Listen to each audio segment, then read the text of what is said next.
салом алейкум, акай Фахриддин назин сӯдин саломатиётон назай. Раҳмат барои билет. Ман бачаам хати, яъне бачаамам не хаяк бачаамам бугу мешавна бирам хати Тоҷикистон омадам. Соғ саломат. Амрӯз шумо гап заде. Ба Аллоҳи қасам ки гап несте, дину камтар мазам несте.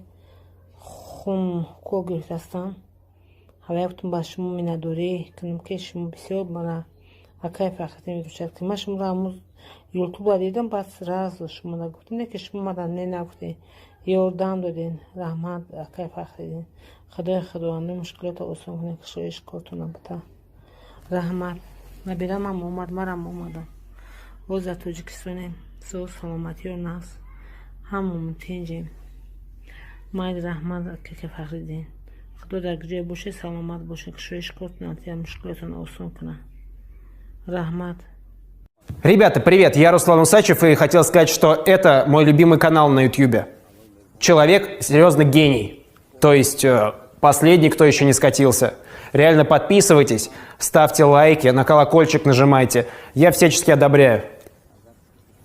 Хотел бы быть как он. Ребята, подписывайтесь на этот канал, он офигенный. Не такой хороший, как был раньше, но все еще ничего. Ставь лайк этому видео. Эй, ты! Ставь лайк этому видео. در خدمت هستم.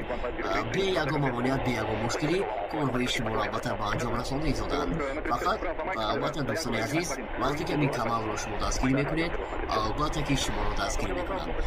وقتی که شما البته کانال را جوی میکنید، حقیقتا البته نمیشود که کار شما پیش رود. برای همین دوستان در حقیقت میگویند که یعنی وقتی که انسان در حیات یک نفر را تسکین میکند، یک سخنی خوش میکند و برای پیشبردی کانالش مبارزه میبرد، البته که آن نفر هم حرکت میکند که این نفر را دستگیر کند. باقی برای شما دوستان عزیز برنامه میخواهیم.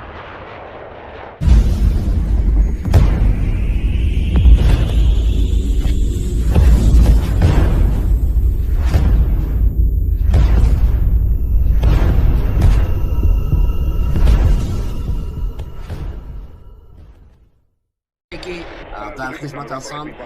به یگان ممانعت به یگان مشکلی کارهای شما را البته به انجام رسانده دادند. فقط البته دوستان عزیز، وقتی که این کانال را شما دستگیری میکنید، البته که شما را دستگیری میکنند. وقتی که شما البته کانال را جوی میکنید، حقیقتا البته نمیشود که کار شما پیش رود. برای همین دوستان در حقیقت میگویند که یعنی وقتی که انسان در حیات یک نفر را تسکین میکند، یک سخنی خوش میکند و برای پیشبردی کانالش مبارزه میبرد، البته که آن نفر هم حرکت میکند که این نفر را دستگیر کند. باقی برای شما دوستان عزیز برنامه میخواهیم.